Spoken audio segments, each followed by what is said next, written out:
Silent Guests. Chapter 15. The Story Arthur Never Told. By midnight, Ravensmere House had finally become quiet, not peaceful. Lucy Gilmour doubted peace would return to the house for a very long time. The silence was practical now, created by exhaustion, police procedure, and the absence of secrets left with enough strength to make themselves heard. Clara Vale had been taken under armed escort to the Coast Guard launch shortly before 11. Evelyn Hart had gone separately, pale and tearful, accompanied by an officer who treated her neither as a murderer nor as an innocent woman, but as someone whose precise place inside the conspiracy would have to be determined later. Neil Fraser had been transferred on a stretcher, his wounded arm heavily bandaged, while Samuel Calder traveled with the paramedics after Henry insisted that concussion, dehydration, and several days of captivity were quite enough reasons for a hospital bed. The launch had returned once for Arthur and Elliot. Lucy had not watched them leave. She had stood instead in the entrance hall beneath Amelia's portrait, listening to footsteps passing through rooms that had once belonged entirely to Arthur Pembroke. Forensic officers moved quietly through his study. Police photographers documented doors, windows, service passages, and the improvised equipment in the cellar. Evidence bags appeared where books and photographs had once rested. The house was being converted into facts. Arthur would probably have appreciated the irony. For 3 days, everyone had tried to understand the truth by reconstructing people. Now the police were reconstructing the house.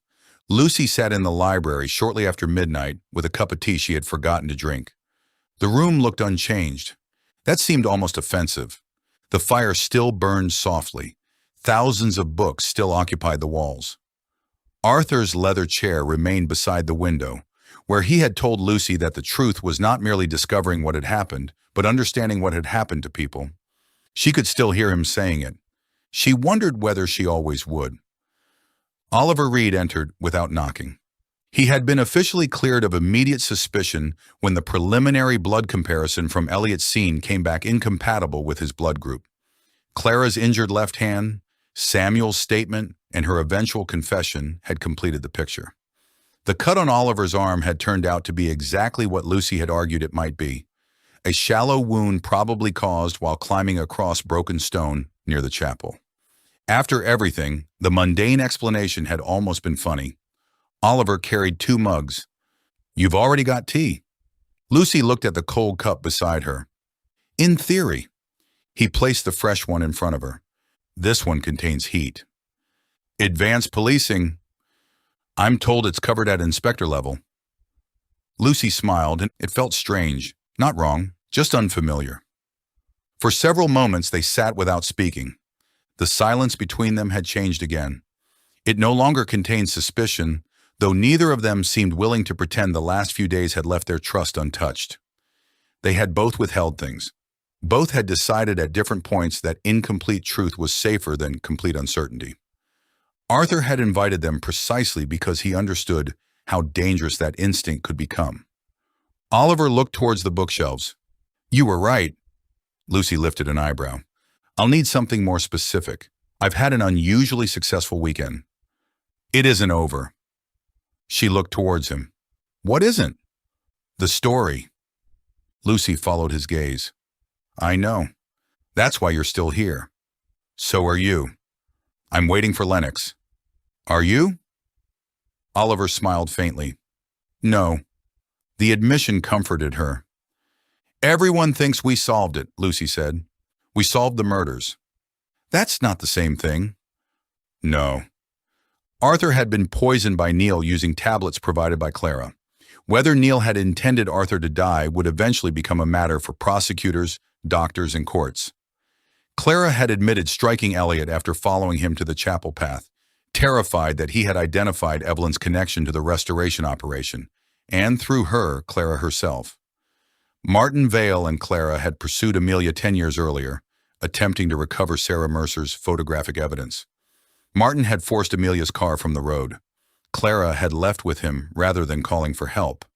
The chain existed now. Bell gathered private information from hotel guests and others who crossed his path.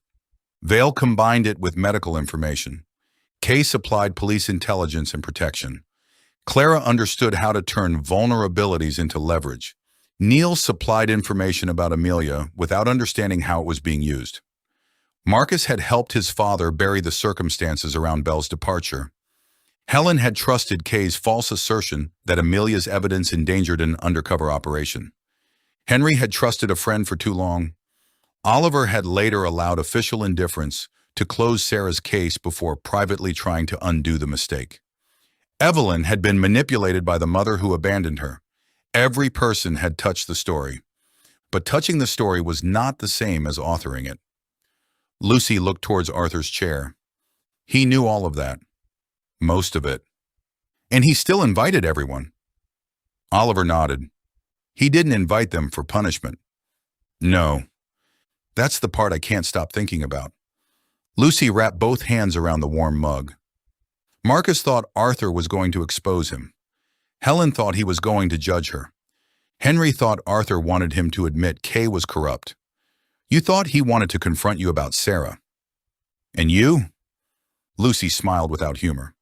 I thought he wanted a journalist. He did. Not just that. No. Oliver leaned back. Arthur was building something. The presentation. Yes. Lucy looked towards the library doors. The police had searched Arthur's computer. Lennox had allowed Lucy and Oliver to remain, while a forensic technician copied the contents, mostly because the machine contained material relevant to both murders.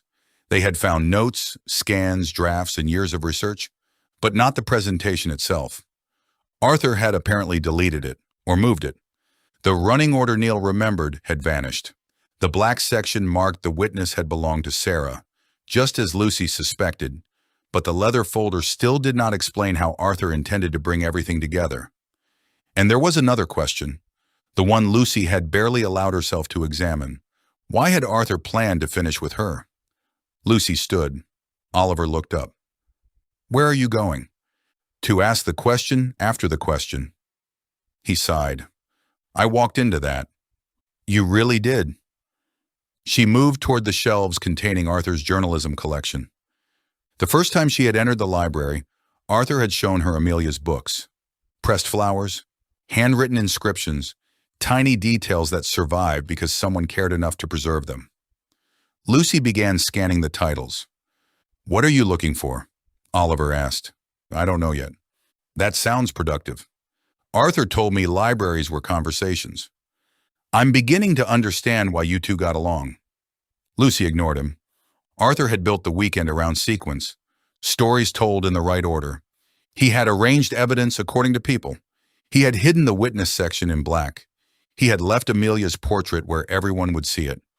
The flowers had become a marker inside photographs. Arthur loved clues, but not theatrical ones. His clues were habits, books, receipts, margins. Things people overlooked because they appeared ordinary. Lucy stopped. One section of shelving contained Amelia's published work. Not many books, several investigative collections, magazine anthologies, a thin paperback about forgotten communities. Lucy removed the first. Nothing. Second, nothing. Third, a flower fell onto the carpet. Blue cornflower. Oliver stood. Lucy. I know. She crouched without touching it. The flower had been pressed flat between the pages. Ordinary for Amelia. Almost too ordinary. Lucy opened the book again carefully. Page 93. A handwritten number appeared in the margin. 1. She stared. Oliver moved beside her. Arthur? Maybe. Lucy returned the book and removed another. A flower. Different page. Number 2. Her pulse increased. Sequence, Oliver said. Yes. They began searching together. Not every book contained a marked flower, only certain ones. 1, 2, 3, 4. Each pressed flower marked a page containing an underlined passage. Lucy copied the first words from each passage onto Arthur's writing pad. People remember what they survive. Silence protects more than the guilty. A witness is only useful when someone listens. Truth without consequence becomes history. Oliver stared. Those aren't random. No. More books. 5, 6, 7. There are no invisible people, only people we have learned not to notice. Memory changes when fear requires it to. The hardest confession is the one that does not earn forgiveness. Lucy stopped. Neil. That one was for Neil. Maybe all of them corresponded to people, not quotations Arthur invented. Lines Amelia had written in her published work. Arthur had arranged his daughter's own words into the presentation. Lucy felt emotion tighten her throat. He wanted Amelia to speak. Oliver looked towards the books. Through her writing? Yes. They continued. 8. Evidence does not ask to be believed, it asks to be examined. Eliot. 9. Authority is not proof of honesty. Helen, or Oliver, or Kay, maybe all of them. Then they found number 10. It was not inside one of Amelia's published books. It was inside the copy of Rebecca Lucy and Andrew had discovered in Arthur's archive. The flower was white. Lucy opened the marked page. No underlined printed sentence. Instead, Amelia had written something by hand. Only 4 words. Dad, start with them. Lucy stared. Oliver read over her shoulder. Start with them? The guests. Probably. Lucy turned the page. More handwriting, different ink.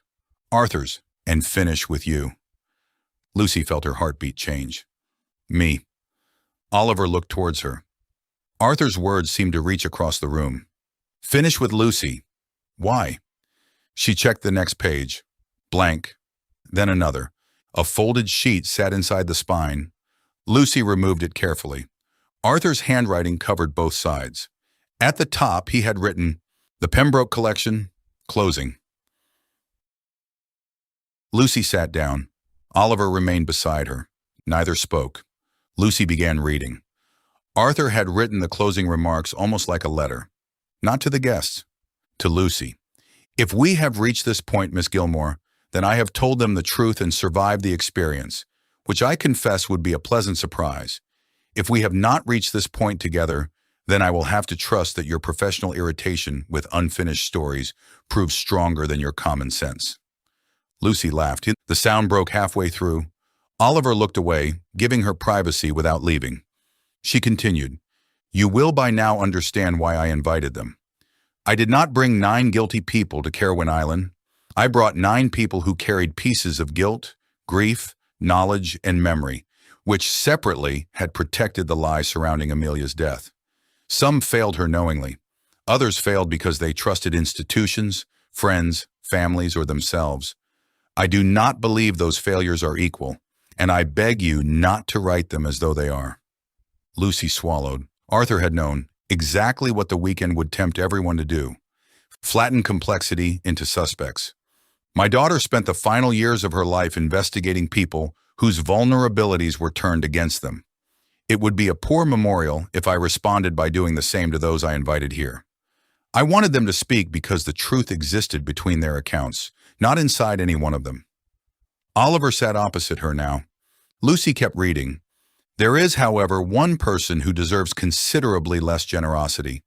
Clara Vale understood people professionally and exploited them deliberately. Robert Kay gave her system institutional reach. Martin Vale gave it medical access. Edward Bell gave it eyes behind closed doors. Together, they created a machine for making inconvenient people controllable. When Amelia recognized the pattern, they treated her exactly as they had treated everyone else.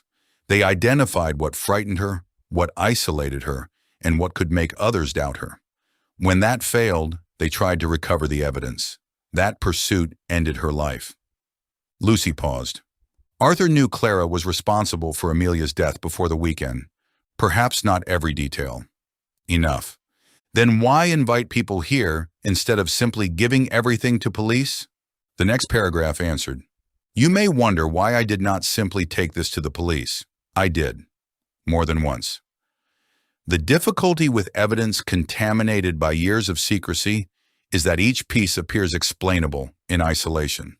The photograph is unclear. The witness disappeared. The doctor remembers imperfectly. The judge acted lawfully. The businessman followed his father's instruction. The police file was closed. The informant believed he was helping. Each fact can survive challenge alone. Together, they become something else. Lucy looked towards Oliver. A human archive. He nodded. Arthur continued. That is why I needed them in one room.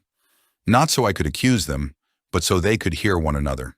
Helen needed to hear Henry say Amelia feared the police. Henry needed to hear Marcus explain why Belle left the hotel. Oliver needed to know Sarah had survived. Evelyn needed to remember what she saw as a child. Neil needed to admit what he gave Kay. Andrew needed to understand the records. Elliot needed originals to compare with manipulated images. And you, Lucy, needed to decide whether the story could survive outside Ravensmere House. Lucy stopped again. That was why. Publish. Not sensationalize. Carry it. Arthur had chosen her because she had failed once before. Not despite it. Because of it. He knew she understood what a wrong story could do to an innocent person. The next paragraph confirmed it. I read the correction your newspaper published 3 years ago. More importantly, I read what you wrote afterwards. You did not defend yourself. You described exactly how your certainty had harmed another human being. Most people respond to public mistakes by becoming better at explaining themselves. You became better at doubting yourself. I considered that useful. Lucy laughed through tears. Bastard. Oliver smiled. He really did interview everyone before they arrived. He investigated us. Yes. Politely. Still investigation. Lucy returned to the page. If this becomes a story, do not make Amelia perfect. She would hate that. She was stubborn, occasionally reckless, terrible at returning telephone calls and capable of sustaining an argument long after everyone else had forgotten how it began. She trusted the wrong people. She frightened people who loved her. She believed being right excused taking risks. It did not. None of that makes what happened to her less wrong. It makes her a person. Please let her remain one. Lucy wiped her eyes. That paragraph mattered more than almost anything else. Arthur had spent 10 years preserving his daughter and still refused to turn her into a saint. It was love without simplification, the exact opposite of Clara's profiling. Lucy continued to the final lines. There is one last thing I have not told the others because it belongs to Amelia before it belongs to the investigation. Sarah brought it to me last year. I have not listened to it since. I do not think I could. If you are reading this without me, perhaps you can decide what should be done with it. Beneath the sentence, third shelf, biography, Stevenson. Lucy and Oliver looked at one another. The shelf stood across the library. Lucy crossed to it. Robert Louis Stevenson. Biography. She removed the indicated volume. A hollow had been carefully cut into the pages. Inside lay a small digital recorder. Arthur had hidden Amelia's final recording in a book, exactly where nobody interested, only in evidence, would think to look. Oliver stared. Neil thought Clara had it. Clara had a copy. Or part of one. Lucy picked up the recorder. A small label had been attached to the back. Arthur's handwriting. Amelia, March 18th, 2016, 23:41, less than an hour before the crash. Lucy felt the weight of the object. This was not just evidence. It was a dead woman's voice. Arthur had listened once, then hidden it. Should we give it to Lennox? Oliver asked. Eventually. He looked towards her. You're going to listen. Lucy stared at the recorder. I think Arthur wanted me to. That doesn't mean you have to. No. She appreciated the distinction. Then she pressed play. For several seconds there was only movement. Fabric. A car indicator. Rain.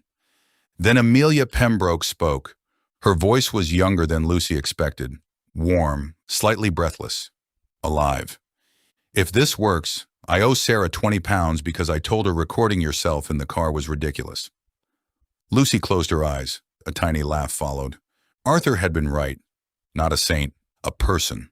Amelia continued. I'm driving back to Dad's. I'm not sure whether I'm going to tell him everything tonight, because he will do that thing where he tries very hard not to panic and therefore looks as though he is about to explode. Lucy smiled through tears. Oliver sat perfectly still. I was wrong about Helen, Amelia said. Not completely, because she absolutely should have asked more questions. And I intend to tell her that when I am less furious. But Kay lied to her. Henry doesn't know enough. Marcus Hale probably knows less than his father. Bell knows what he did.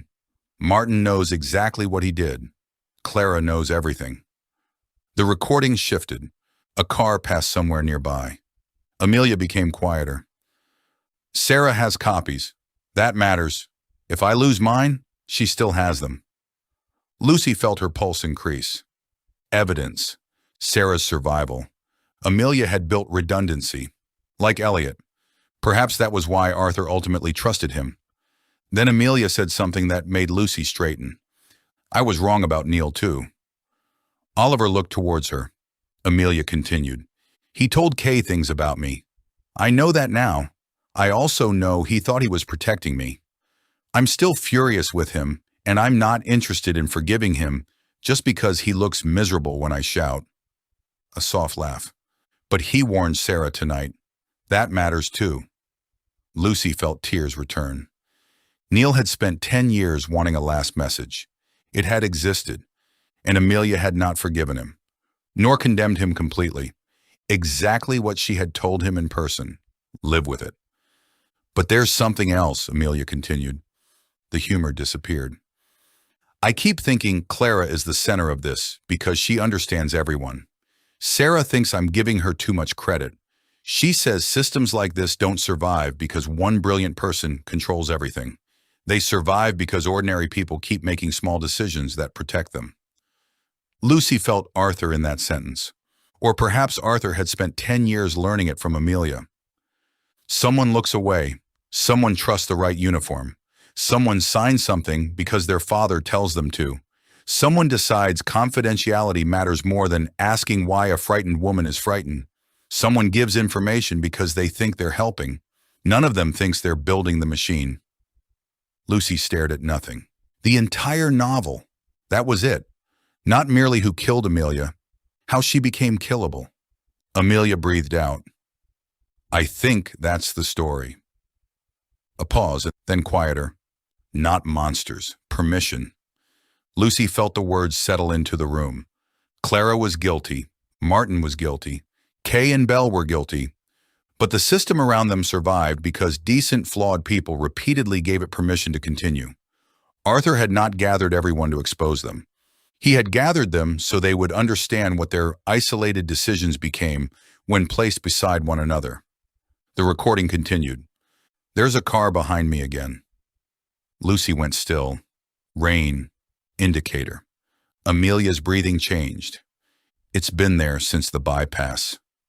Oliver leaned closer. Lucy felt dread despite knowing the outcome. I'm going to call Dad when I get closer. If this is nothing, I'm going to feel extremely stupid listening back to this. A pause. Then unexpectedly, Amelia laughed. And Dad, because I know Sarah will give you this if anything does happen, please do not turn me into one of your historical tragedies. I am not a cautionary tale. Lucy covered her mouth. Arthur had obeyed. He had spent 10 years refusing to make her merely the victim. Amelia continued. I had a good life. I had people I loved. I did work I cared about. I made stupid decisions. I bought too many books. I killed every basil plant Neil ever gave me. I was happy more often than I wasn't. Lucy began crying properly then, quietly. Not because Amelia was about to die, because she had lived. That was the final twist Arthur had protected. The story was not a dead woman's tragedy. It was a living woman's own refusal to be reduced to how she died. The recording continued beneath the sound of rain. If something happens, tell Dad I know he loves me. Tell Neil I'm still angry. He'll understand. A laugh. Tell Sarah to stop smoking. She thinks nobody knows. Then silence for several seconds. The car behind her seemed louder. Amelia spoke once more. And whoever finds this, don't spend your whole life asking who killed me. Lucy stopped breathing. Ask why so many people made it possible. The recording ended. The library became silent. Lucy stared at the recorder in her hand. Oliver looked towards the fire. Neither spoke for a long time. Finally, Lucy whispered, "That was Arthur's ending." Oliver nodded. Yes. No murderer reveal. No. No dramatic accusation. He wanted them to hear her. Lucy looked towards Amelia's books. He wanted us to understand the difference between guilt and responsibility. Oliver's expression tightened. I'm not sure everyone will enjoy that distinction. They're not supposed to. Lucy wiped her face. She thought of Neil, Marcus, Helen, Henry, Evelyn, Oliver, Andrew, even herself. Arthur had not gathered 10 people because 10 people killed Amelia. He gathered them because every one of them represented some part of how truth became distorted, ignored, doubted, hidden, or restored. Lucy suddenly understood why Andrew had been invited too. Not merely because he found archive material, because historians decide what survives, and Elliot. Photographers decide what remains visible, Evelyn. Artists reconstruct what memory loses, Oliver. Police decide what becomes a case, Helen. Judges decide what becomes admissible truth, Henry. Doctors hold private truth, Marcus. Business protects reputations, Neil. Family protects people, Lucy. Journalists decide which version reaches everyone else. Arthur had assembled professions built around truth, and every profession could fail it. That's the collection, Lucy said. Oliver looked towards her. People who decide what gets remembered. She stood. We need everyone. Now? Yes. It's after midnight. Arthur waited 10 years. Oliver nodded. Fair. Lucy picked up the recorder. They left the library together. The house was quieter than before. Police officers still worked in distant rooms, but most of the guests who remained on the island had gathered in the drawing room. Marcus sat near the extinguished fireplace, Helen beside the window. Henry had returned after accompanying Neil to the launch. Andrew held Amelia's manuscript. Sarah Mercer sat beneath a blanket, her injured shoulder treated and secured, while she waited for the next boat to the mainland. Evelyn was gone. Neil was gone. Clara was gone. 3 empty chairs remained. Lucy stopped at the doorway. Everyone looked towards her. Sarah saw the recorder first. Her expression changed. You found it. Lucy nodded. You gave this to Arthur. Yes? When? Last year. Did Clara know he had it? No. Did Neil? No. Lucy understood. Clara had played Neil a different recording, or an edited fragment, enough to make him believe she possessed Amelia's final words. The manipulation went even deeper. Is Clara's copy real? Lucy asked. Sarah looked tired. She had an old voicemail from Amelia, nothing more. Lucy closed her eyes briefly. Neil had poisoned Arthur for a recording Clara never possessed. A perfect exploitation of grief, another version of truth. Marcus looked towards Lucy. What is that? Arthur's presentation. Everyone stared. Not all of it, Lucy continued. The end. She looked towards the empty chair Arthur had occupied. I think we should hear it where he intended. Nobody objected. They moved slowly. Not to the dining room, not to the library, to Arthur's study. The place where he had died, the place where he had intended the truth to survive him. Forensic work had finished for the night. The desk remained sealed in parts, but Lennox allowed them inside after Lucy explained what they had found. Nobody sat in Arthur's chair. Lucy stood beside it. The leather folder rested in an evidence box nearby. Amelia's portrait could not be seen from here, yet somehow Lucy felt her presence more strongly than ever. She looked around at the surviving guests. This isn't a confession. Nobody spoke. It isn't another clue either. She placed the recorder on Arthur's desk. This is what Arthur wanted us to understand. And before she pressed play, Lucy finally realized something else. They had spent 4 days trapped on Caerwyn Island asking the wrong question. Who could they trust? Arthur's answer had never been a person. Trust was not something anyone earned once and kept forever. It was something that had to survive questions, evidence, contradiction, truth. Lucy pressed the button. Amelia Pembroke's voice filled her father's study. And at last, the story Arthur had died trying to tell began to end in the only voice that had ever truly belonged at its center. Nobody interrupted Amelia. Her voice moved through Arthur's study with an intimacy that made the room itself seem suddenly intrusive, as though they had all been allowed into a conversation that was never intended for strangers. Outside, the rain had weakened to a faint tapping against the broken window.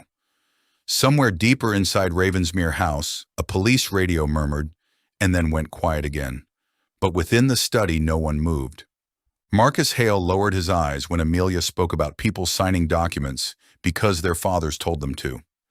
Helen Sinclair closed hers when Amelia mentioned trusting the right uniform. Henry Shaw stared at his hands. Oliver stood near the bookcase with his shoulders rigid, listening to a dead woman describe precisely the kind of institutional failure he had spent 4 years unsuccessfully trying to correct. Andrew Wallace watched the recorder. Sarah Mercer watched Arthur's empty chair. When Amelia said that systems survived because ordinary people kept making small decisions that protected them, Lucy looked around the room and realized Arthur had succeeded after all. Not in the way he intended. There had been no carefully prepared presentation, no slides, no measured progression through 10 years of evidence. Arthur had never stood before the people he invited and shown them how their lives connected. Instead, they had learned it through death, accusation, fear, and the slow collapse of every comfortable explanation they had carried to Caerwyn Island. It was crueler than Arthur intended. Perhaps, Lucy thought, also impossible to forget. The recording reached its final moments. Amelia's voice softened. And whoever finds this, don't spend your whole life asking who killed me. Ask why so many people made it possible. Then came the click. Silence. Nobody seemed willing to be the first person to exist after it. Lucy looked towards Sarah. Tears had gathered silently across the older woman's face. You heard that before, Arthur? Sarah nodded. Once. Why didn't you give it to the police? A sad smile appeared. Which police? No one answered. Sarah adjusted the blanket around her injured shoulder. Amelia recorded it automatically to cloud storage. She had started doing that because she was frightened someone would take her phone. I helped her set it up. Lucy thought of Elliot's second drive. Copies, backups, redundancy. People who dealt with dangerous truths learned quickly that one copy was never enough. I accessed it after she died, Sarah continued. By then, Martin had vanished. Clara was telling people she knew nothing. Kay was controlling what reached investigators, and Belle had disappeared from Edinburgh. I thought the recording would prove everything. But it didn't, Oliver said. No. Sarah looked towards him. It proved Amelia was afraid. It proved she suspected people. It did not prove who was in the car behind her. So you kept investigating. For a few weeks. Her expression darkened. Then Clara realized I had the photographs. Henry looked towards her. How? I made the mistake of confronting her. Marcus gave a humorless exhale. That appears to have been a popular mistake. Sarah almost smiled. Yes. She looked towards Lucy. I told Clara I knew she had been working with Kay. I wanted her frightened enough to confess. Did she? No. She asked whether I had told anyone else. Sarah's voice softened. That was when I understood I had made myself the next problem. Neil had warned her. Sarah disappeared. The false suicide letter came later. Clara had attempted to convert Sarah's escape into a death that could never contradict her. What happened to Martin? Andrew asked. Sarah looked towards Henry. For years, the question had been another missing piece. Sarah answered carefully. I don't know for certain. Henry frowned. You knew he disappeared. Yes. Clara knew where he went? I believe so. Did she kill him? Sarah hesitated. I never found evidence. Lucy appreciated the answer. After everything, uncertainty remained uncertainty. Not every missing person needed to become another corpse simply because the story wanted neatness. What did Arthur think? She asked. Sarah looked towards his desk. He believed Martin fled the country. Why? Money left an account in Clara's name 2 days after Amelia died. It moved through 3 countries before disappearing. Marcus nodded slowly. Enough to start again. Possibly. So Martin may still be alive? Yes. The possibility should have felt like an unfinished thread. Instead, it felt truthful. Some guilty people disappeared without providing satisfying endings. The police would pursue it now. The story no longer needed to pretend Lucy could solve everything in one weekend. Helen finally spoke. Sarah. The older woman looked towards her. Helen's posture remained composed, but the certainty that had defined her when Lucy first met her had gone. I owe you an apology. Sarah's expression hardened slightly. No. Helen blinked. No. You owe Amelia one. The words were not cruel. That made them harder. Helen accepted them. Yes, Sarah continued, and she is not here to make you feel better. Helen lowered her gaze. No. Lucy remembered Amelia's words. The hardest confession is the one that does not earn forgiveness. Arthur had arranged that line for a reason. Helen drew a slow breath. Then I will have to live with it. Sarah watched her. After several seconds, she nodded. That was what Amelia wanted from people. Not absolution, responsibility. Marcus looked towards Arthur's desk. My father is dead. Nobody responded. He seemed to be speaking more to himself. I spent years being angry at him for controlling everything, then spent another 10 years repeating his explanation because admitting I had signed Belle's payment meant admitting I was part of it. Lucy looked toward him. What will you do? I don't know. He gave a tired smile. For once, I genuinely don't. Helen looked at him. That may be progress. Marcus glanced towards her. Was that almost kindness? Do not become accustomed to it. A few quiet smiles appeared around the room. Lucy felt grateful for them, not because anything was funny, but because people could not live indefinitely at the emotional pitch of confession and grief. Eventually, humanity returned through the smallest cracks. Henry was next. I should resign. Oliver looked towards him. Why? Henry seemed surprised by the question. Because I missed all of this. You treated Amelia's injuries and trusted Kay afterwards. You were his friend. That is not a defense. No. Oliver folded his arms. It is context. Henry stared. Lucy heard Arthur in that distinction too. Context was not absolution. It simply prevented people from becoming caricatures of their worst decision. Henry looked towards Sarah. Did Martin ever speak about me? Sarah hesitated. Once. What did he say? That you were useful because you believed good people behaved consistently. Henry's face tightened. Sarah continued more gently. He meant it as an insult. It was deserved. Perhaps. She looked towards him. But Amelia trusted you enough to go to your hospital. Henry closed his eyes. That, Lucy thought, was probably the kindest thing anyone could have said. Andrew stood near Arthur's bookshelves. What about Belle? Lennox had remained near the study door throughout the recording, deliberately outside the circle without leaving. He answered, We have enough now to reopen several investigations connected to Edward Bell, Marrow, and Kay. Marcus looked towards him, assuming people trust you. Lennox accepted the remark. They shouldn't trust me because I say they should. Lucy looked towards him. That was perhaps the first sentence he had spoken all evening that genuinely reassured her. What happens to Clara? Andrew asked. Lennox's expression became professional again. She's under arrest on suspicion of Elliot Brooks's murder, conspiracy offenses, false imprisonment of Samuel Calder, firearms offenses, and several other matters that will become clearer after interview. And Amelia? That investigation will be reopened. Lucy frowned. Murder? Potentially. Clara was in the car. Yes. She admitted enough to us. Admission outside formal interview will be documented, but will need corroboration. Sarah looked towards him. You have it.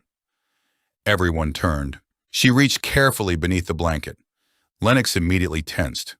Sarah almost laughed. Relax, Sergeant. She removed a small key, not a weapon, A key. She placed it on Arthur's desk. There's a bank deposit box in Cardiff. Lucy stared. What's inside? Everything I didn't give Arthur. Arthur had not known. Even at the end, Sarah retained one final safeguard. Why? Lucy asked. Sarah looked towards her. Because I loved Arthur. The answer seemed contradictory. She saw Lucy's confusion. And because grief makes people reckless. Lucy understood. Arthur had spent 10 years pursuing truth. Sarah had spent 10 years surviving it. Those priorities did not always align. I gave him enough to understand, Sarah said. I did not give him enough to get himself killed. Her eyes moved towards the empty chair. It appears I failed anyway. Lucy softened. No. Sarah looked at her. Arthur made his own choices. That was important too. Arthur had not been an innocent child wandering unknowingly into danger. He had understood there was risk. He had invited Clara's daughter, an inspector connected to Sarah, a photographer restoring manipulated images, a judge, a doctor, a businessman, a historian, a journalist, Neil. He had assembled a confrontation without telling anyone enough to prepare for it. It had been brave. It had also been reckless. Amelia would probably have pointed that out immediately. The thought made Lucy smile. What? Oliver asked. I was thinking Arthur and Amelia were probably more alike than either of them would have admitted. Sarah laughed softly. They argued constantly. I can imagine. Amelia once refused to speak to him for 6 days because he reorganized her books alphabetically. Andrew looked genuinely appalled. Why? She arranged them by emotional significance. Andrew stared. That is monstrous. Sarah laughed properly this time. The sound filled Arthur's study. For a few seconds, he seemed less absent. Not because anyone imagined he would return, but because the room finally contained memories of him that were not about death. Lucy understood why Arthur had insisted ordinary memories mattered. The dead became unbearable when remembered only through endings. They left the study shortly before 2 in the morning. The police still had work to do, but Lennox agreed there was no reason to keep the remaining guests awake together. Nobody could leave the island until morning, and for the first time since Friday, that fact no longer felt threatening. The killer had been identified. Clara was in custody. Neil was gone under police guard. Evelyn too. Samuel was safe. The house remained full of officers. The danger had ended. The consequences had not. Lucy walked slowly through the entrance hall. She stopped beneath Amelia's portrait. The painted flower between the pages seemed almost obvious now. Not a clue to murder. A reminder of who Amelia had been before everyone else turned her life into evidence. Oliver joined Lucy. Are you going to write it? She looked towards him. Yes. Article? I don't know. Book? Maybe. YouTube audiobook? Lucy looked at him strangely. What? Oliver frowned. Nothing. She laughed despite herself. Exhaustion was beginning to make everything surreal. I think Arthur wanted a story people could actually finish. Most writers do. He wanted the people in it to remain people. That will be harder. Yes. Lucy studied Amelia. I used to think journalism was finding the cleanest version of events. And now? The cleanest version is usually missing half the truth. Oliver nodded. That sounds inconvenient. It is. They stood quietly. Then Lucy remembered something. The ferry. Oliver looked towards her. What about it? The 10th passenger. He smiled faintly. You still care about that? I have spent 4 days surrounded by murder, corruption, and secret passageways. I deserve one petty answer. Oliver laughed. Fair. The discrepancy had bothered Lucy from the first page of the story. The crewman said she was the last person on his list. Yet Elliot appeared aboard afterwards, and Lucy believed she had seen a woman whose coat and bag then vanished. They had partially concluded Elliot was Arthur's late addition, but the woman. Lennox had interviewed the ferry operator earlier. Lucy found him downstairs going through statements with Constable Murray. Sergeant, he looked exhausted. Please tell me nobody else has confessed. Not yet. What do you need? The ferry manifest. He stared, then almost smiled. You journalists are strange people. So I've been told. Lennox retrieved a photographed copy from his tablet. 9 invited names: Lucy, Marcus, Helen, Andrew, Henry, Evelyn, Oliver, Neil. Then a handwritten edition, Elliot Brooks, different ink, added at the harbor shortly before departure. Elliot, Lucy said. Yes. So there were 9 on the printed manifest. Elliot made 10. Correct? Lucy frowned. That explains half of it. The woman? Yes. Lennox looked at his notes. Tom Avery remembers a woman boarding briefly. Lucy stared. Who? He assumed she was saying goodbye to somebody. Description? Pale hair, dark raincoat. The exact impression Lucy remembered. She got off, apparently before departure. But I saw her after departure. Did you? Lucy frowned. The cabin reflection, rain, movement, a coat on the seat, handbag, then empty. Evelyn had said the coat belonged to the captain. Lucy thought, could she have been Clara? Lennox shook his head. Tom viewed Clara's custody photograph, says no. Sarah? No. Then who? He gave a small shrug. We don't know. Lucy stared at him. You're leaving me with that? Sometimes a woman on a ferry is simply a woman on a ferry. She hated how reasonable that was. Then Lennox added, the coat and handbag belonged to Helen. Lucy stared. What? Helen left them on the forward bench while she used the toilet. Your mystery woman may have been someone you saw through reflections before departure, combined later with Helen's belongings. Lucy stood completely still, then started laughing, not delicately, properly. Oliver appeared at the doorway. What? Lucy shook her head. The 10th passenger. What about her? She was probably my imagination.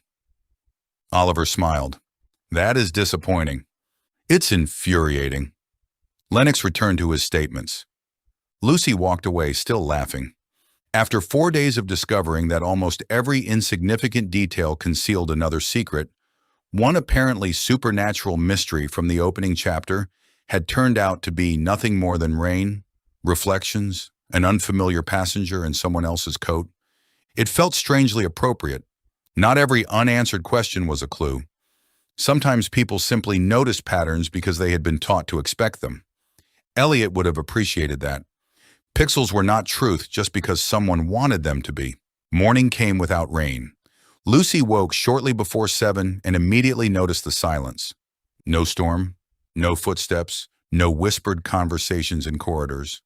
She opened the curtains. Caerwyn Island appeared transformed. Sunlight lay across the sea in long silver bands.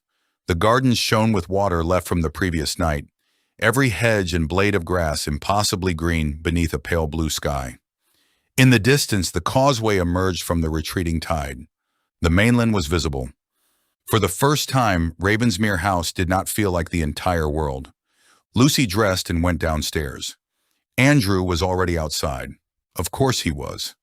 She found him sitting on the front steps with a mug of coffee and one of Arthur's archive catalogs balanced on his knee. You're reading? I'm coping. With indexing? I have limited emotional range. Lucy sat beside him. For a few minutes they watched the sea. You'll go back to teaching? She asked. Yes. Good. Andrew looked towards her. That sounded surprisingly threatening. It was intended as encouragement. I'll work on receiving it correctly. Lucy smiled. What will you tell your pupils? That primary sources are dangerous. That seems useful. And that history is mostly people being considerably less certain than textbooks make them sound. Arthur would have loved that. Helen joined them later. Then Marcus, Henry. Sarah remained inside, speaking with police. The remaining guests gradually assembled without arranging it. 5 people sitting or standing outside Ravensmere House on a clear morning after arriving in a storm.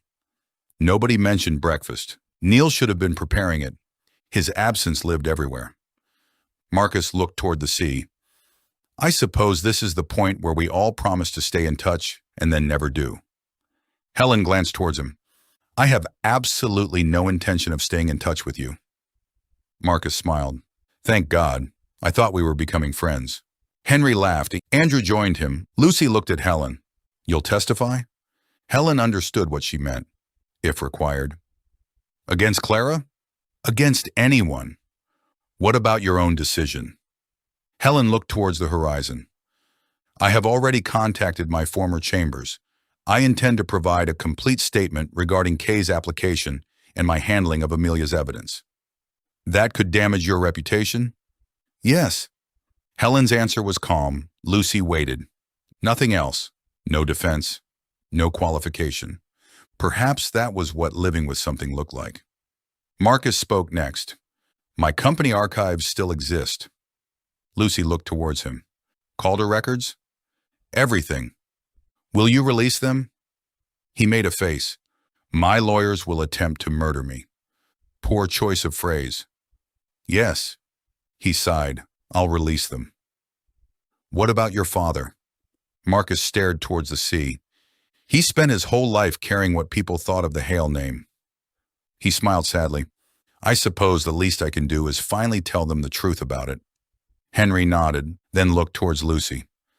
What about you? She thought of Arthur's letter. Finish with you. I'll write. Everything? No. The answer surprised them. Marcus frowned. Why not? Because some things belong to investigations. Some belong to families. Some belong to victims. She looked towards Ravensmere. And some things are true without being ours to publish. Arthur had chosen her because she had learned the cost of certainty. Perhaps the final lesson was learning the cost of disclosure, too. She would tell Amelia's story. She would expose the system. She would explain Arthur and Elliot. But she would not turn every private failure into entertainment merely because she possessed it. That, she thought, was how the story could survive without repeating Clara's method. Clara had collected vulnerabilities so she could control people. Lucy refused to do the same in the name of truth. Sarah stepped outside. She carried Amelia's copy of Rebecca. Lucy looked towards it. Police let you have that? It's mine, Lucy frowned. Arthur's archive? Sarah shook her head. Amelia gave it to me. Another small assumption corrected. Sarah sat beside Lucy. She opened the book. Pressed inside was the white flower. The handwritten message remained. If anything happens, ask Helen why. Sarah looked towards Helen. Helen's expression tightened. Amelia wrote that before the hearing, Sarah said. I know. She changed her mind later. Helen looked towards her. Sarah turned the page. Lucy had never noticed writing on the reverse side because the paper had stuck slightly against the binding. A second sentence. Amelia's handwriting. Then ask why I thought one person could explain everything. Lucy stared. The final twist was almost gentle. Amelia herself had begun the investigation believing Helen might contain the answer, then realized the truth was distributed. No one person could explain everything.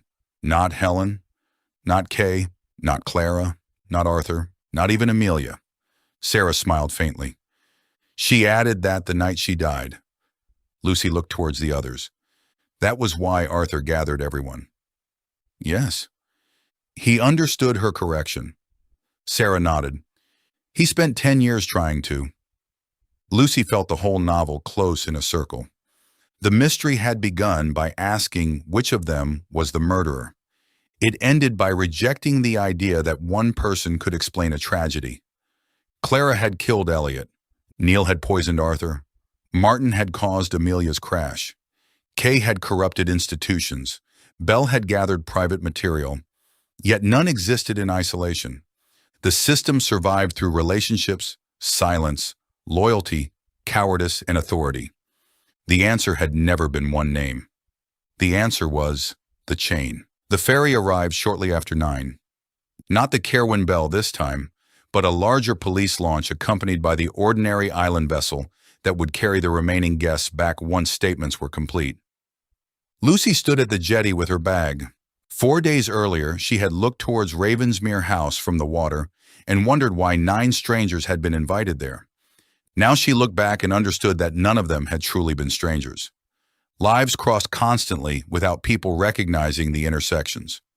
A judge's decision entered a journalist's life. A doctor's silence protected a policeman's life. A businessman's signature allowed a porter to disappear. A chef's loyalty exposed a goddaughter. An illustrator remembered a face. A photographer restored what someone removed. A historian preserved records. A journalist decided what survived. Tiny actions. Consequences moving quietly through years. Oliver stopped beside her. "You'll send me what you write?" "No." He looked offended. "Why?" "Because you'll correct the procedure." "I will absolutely correct the procedure." "Exactly." He smiled. "Then at least spell my name correctly." "I'll consider it." They boarded. Andrew immediately chose a seat near the window. Marcus complained that the coffee machine looked dangerous. Helen told him drinking it would constitute voluntary assumption of risk. Henry laughed. Sarah remained on the island temporarily with police. Evelyn, Neil, and Clara were already gone. The empty spaces mattered. Lucy sat near the rear. As the ferry pulled away, Ravensmere House gradually climbed above the trees. She expected it to look ominous. It did not. Morning sunlight caught the upper windows. The dark stone appeared almost warm. Arthur's house, Amelia's portrait, the library, the pressed flowers, the study, rooms in which terrible things had happened and wonderful people had also lived. Lucy refused to let one erase the other. She opened her notebook. A blank page waited. For several seconds she considered how to begin. Arthur had asked her to tell the story honestly. Amelia had asked not to become a cautionary tale. The audience would expect murder, mystery, a killer. Lucy smiled faintly. Then she wrote the first sentence. There were 10 passengers aboard the ferry to Caerwyn Island, although the manifest listed only 9. She stopped, looked at it, then laughed. Oliver glanced across the aisle. What? Nothing. Lucy crossed the sentence out. The mystery woman had never mattered. A clever opening was not necessarily the truthful one. She began again. This time she thought of Arthur standing beneath Amelia's portrait, inviting strangers into a story that belonged to all of them. She thought of Amelia driving through rain, refusing to let death become the only thing anyone remembered about her. Then Lucy wrote, Arthur Pembroke invited 9 people to Ravensmere House because each of them possessed a different version of the truth. That was better. Outside, Caerwyn Island slowly disappeared behind them. Lucy kept writing, and this time, she told the story in the right order.